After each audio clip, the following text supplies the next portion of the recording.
Hello, everybody, and welcome back to day 3, our final day of this convention. Thank you all for joining us.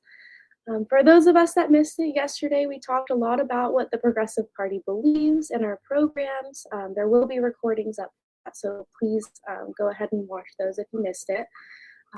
But today is going to be about moving ideas into action. We'll have a series of workshops designed to be practical, reflective, and participatory, spaces where we don't just listen, but we're thinking together about how these systems shape our lives and how we can shape them in return. To start off the day, we're going to start with a question that sits at the center of democracy, science, and trust. Who actually has access to knowledge? When education becomes expensive, exclusive, and difficult to reach, people don't disengage because they don't care. They disengage because they no longer feel like these systems are built for them. And when that gap forms, disinformation is quick to step in. To guide this conversation, we're joined by Jacob Cole. Jacob is a staff member of the Progressive Party from rural New England and has been involved with the party since October of 2024. Grounded in the outdoors, community, and lived experience, Jacob brings a perspective shaped by self-growth, exploration, and a commitment to honesty and connection. He aims to serve as a bridge between people, politics, and science. So everybody, please join me in welcoming to the stage, Jacob Cole. Hello, everyone. I hope everybody's been having a great convention so far. And I've prepared a little conversation for you. And I want to start it off with a simple question. What does science mean to you? If we've ever been to school, a lot of us have been told that science is the pinnacle of innovation, that it is what drives everything from the smallest microbe to the largest galaxy and everything in between. But what happens when we twist that definition? What happens when that definition is tainted by a society where capital matters more than innovation, where numbers matter more than connection, where the ivory tower grows a floor higher but the elevator stays the same? How does that change the definition of science to you? Now, I'm the first to admit that this is a systemic problem. Years of mistreatment and political jargon has tainted the public's trust in our scientific institutions, but there is something that we can do as STEM heroes right now to bring it back. And it starts with a simple question or a simple statement. People tend to trust people that are relatable to them. Relatable and scientific communication today couldn't be further from synonyms. In a system where college costs an arm and a leg, in a system where communication is not valued, in a system where we, as a society, are more disconnected than ever, how is it relatable? When abstracts contain so much jargon that nobody outside of the field can even read a study or becomes disinterested, what happens to the definition of science then? What happens when good information is locked by predatory publishing companies behind endless paywalls? What happens to the definition of science then? What happens to the definition of science when there's a moral superiority complex based on something as arbitrary as a number, a test score, or an IQ test? What happens to the definition of science then? If you didn't know, I've been in meteorology school for a couple of years, eventually left because it wasn't really my thing. But during that time, one lesson stuck out to me. A podcast that we had to make. 3 or 4 of us got in a room every Friday afternoon, and we were able to bring down complex meteorological topics to a level that ordinary people could understand. And TV meteorologists are the epiphany of science communication today. They walk into a room well-dressed, talk about their dog for 30 seconds, and then give you the weather. They are the pinnacle of scientific trust. So why is it that meteorology is one of the only fields where we are required as STEM majors to take communications and art classes? Why is this not standardized across the fields? We need a new Bill Nye. We need a new person who is able to bridge the gaps between ordinary people and science. The ivory tower grows and thrives on division. It grows and thrives on disconnect and misunderstanding. We need to rid ourselves of this us versus them rhetoric in politics that has allowed us to punch to the side instead of punching up at our problems, instead of looking at the real systemic change that is needed to bring a better quality of life for everyone. And this is not just me spitballing. This is real. This is communication at its best. For example, let's take a man named James. James drives a big truck every day to work, and he adamantly denies the scientific consensus on climate change. How can we communicate better to James that climate change is a problem that needs fixing? Well, the answer is simple. We make it relatable to him. Every day when James comes home, he goes and sees his wife, hangs his hat up on the rack and says, "Honey, there's so much traffic." I come running from around the corner and I say, "Hey, James, maybe there wouldn't be so much traffic if we built adequate public transit here in America." And I think some of you may see where I'm going with this. James shakes his head in agreement and says, "Yeah, and it's better for the environment."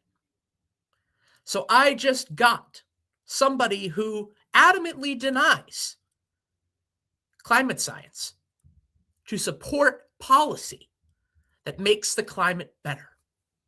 It's about looking at root causes, and it's about understanding where policy connects through different portions of the ideological spectrum.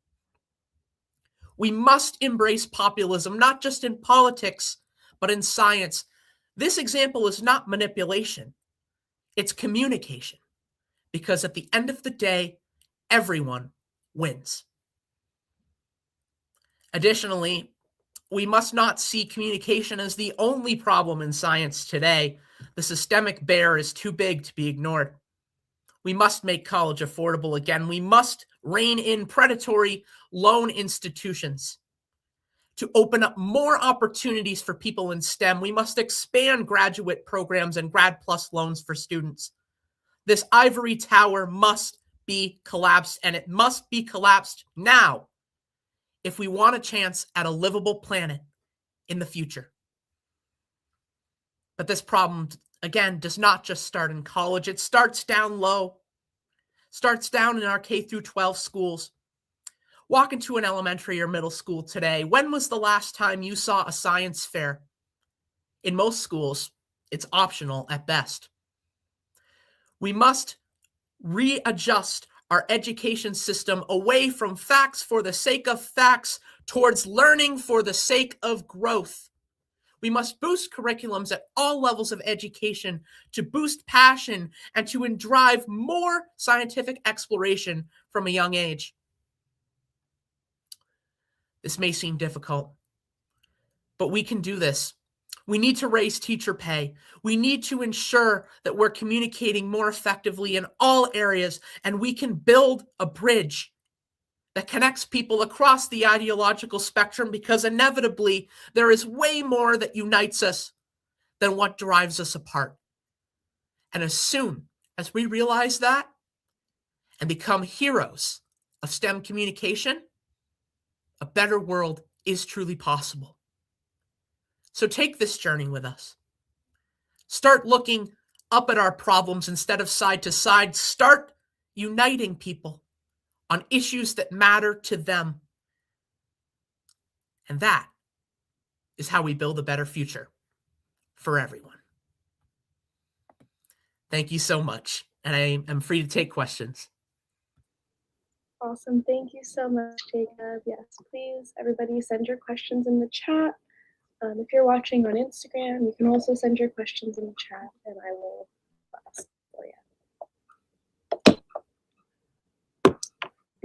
I have a question for you. What was like the cause of you becoming so passionate about this? Like, is there like an experience that happened, or is it just something that you kind of just held close to your heart, or yeah, what's like your reasoning for your passion? Well, inevitably, the Fridays for Future movement was one of the big turning points for me. I had always been interested in weather. I'd always been interested in meteorology, but seeing Greta Thunberg and other people up there speaking out against climate injustice across the world really engulfed, it really grew this fire in my heart, really grew this passion for bridging the divides of science communication. And inevitably, it kind of just went from there. And I feel like shaming the individual for systemic problems is only going to drive people further away from the change that we really need.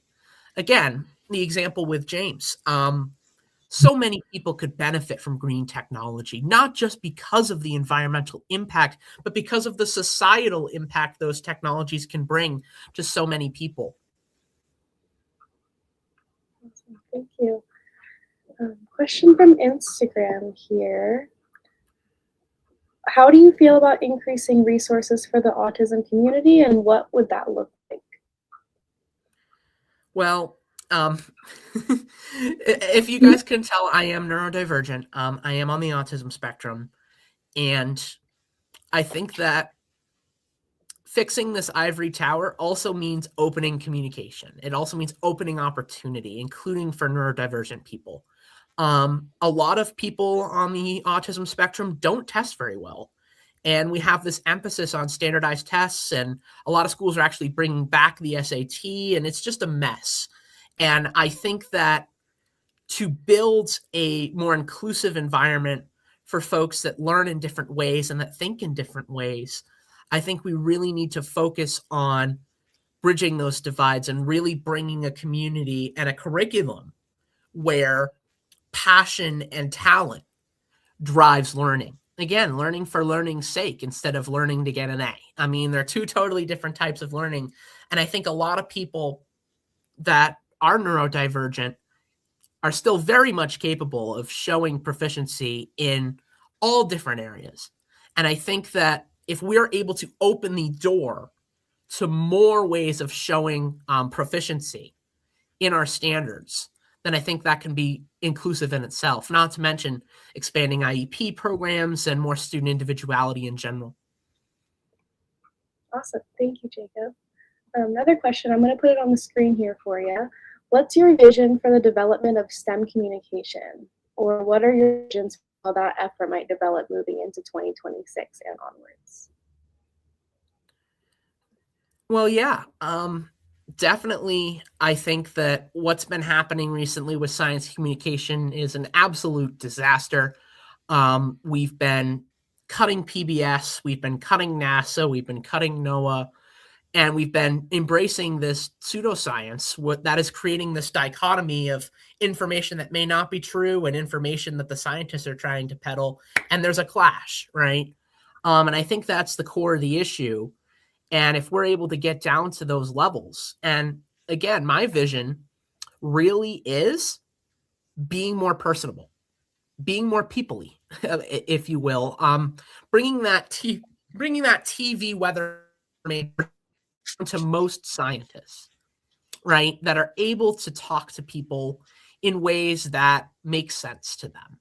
And I think that that is the crucial part of it. And that's the crucial part of the vision from 2026 and onward, is we need to be more personable as scientists. We need to not be afraid that people will misunderstand, because inevitably, I think that people can be misinformed very easily, but I don't think people are stupid.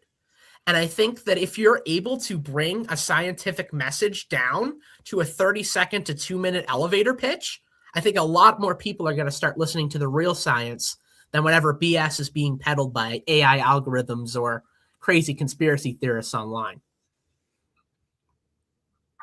Totally. Yeah, I think that there is a huge gap between kind of the science that we know and all of the research that's being done, and then what the public is actually able to comprehend and understand, and what makes it all the way down to the bottom. I have another question for you. And then again, if anyone has any more questions, please feel free to throw them in the chat. So when we're talking, the top of this talk is about kind of restoring trust in science and how important that is. What are one or two misconceptions that you think people often have that kind of starts to break down that trust in the first place? The biggest one, I think, is the misconception that scientists are part of the elite. I think that is inevitably one of the biggest pathways down the conspiracy theory rabbit hole, if you will. And it all goes down to the cost of college, inevitably. It all comes down to not being able to access scientific information without paying an arm and a leg for it. I think that's, a key issue as well when it comes to what really separates people and what really grows the divide. And then another misconception, too, is that scientists are inherently evil, that scientists want to hurt people. And the problem with that is that is actually a belief that a lot of people have because of what our government has done in the past, because of what big pharma and big insurance have done in the past, because of things like the Tuskegee incident. Those are all things that bridge and that actually separate people from sound science and make them very distrustful of it.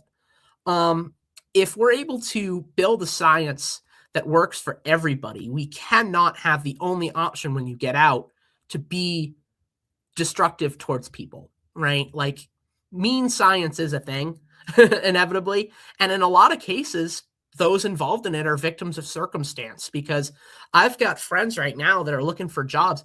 I've got people that just got out with an engineering degree, and the phone's ringing off the hook for Lockheed Martin, for Boeing, for Raytheon, but not many calls from the National Park Service, not many calls from independent labs, not many calls from organizations that actually want to do the good science and do the things that really matter. Not many calls from nuclear fusion laboratories.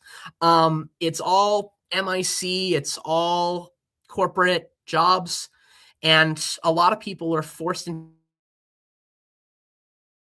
be $500,000 in debt. If Lockheed Martin calls and gives you a good option to do mean science, you're going to do some mean science.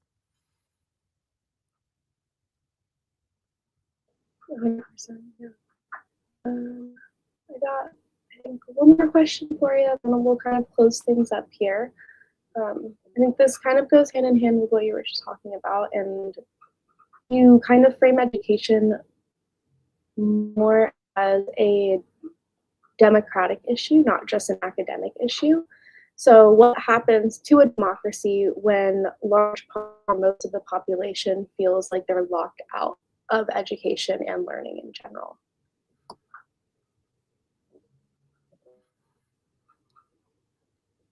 Oh, absolutely. When people are locked out, they often become they become either cynical or they look for answers, right? Like, take any situation. Let's say you got the rotten end of a deal and you don't know anything about it. The first guy that says, hey, I can help you get back at the person who gave you a rotten deal, that person is going to become very, very attached to that ideology. And who is that person in 2024 who at least promised that he could do things, that at least promised that he could get gas down to $1.99? That was Donald Trump.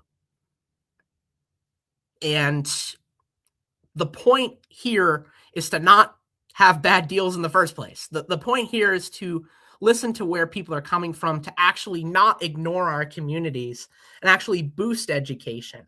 And if you feel locked out of something, you're going to start to despise it. People are attached to folks who are agreeable and who are relatable to them. They aren't going to be attached to somebody who seems a mile apart, who's inside an institution that you're locked out of.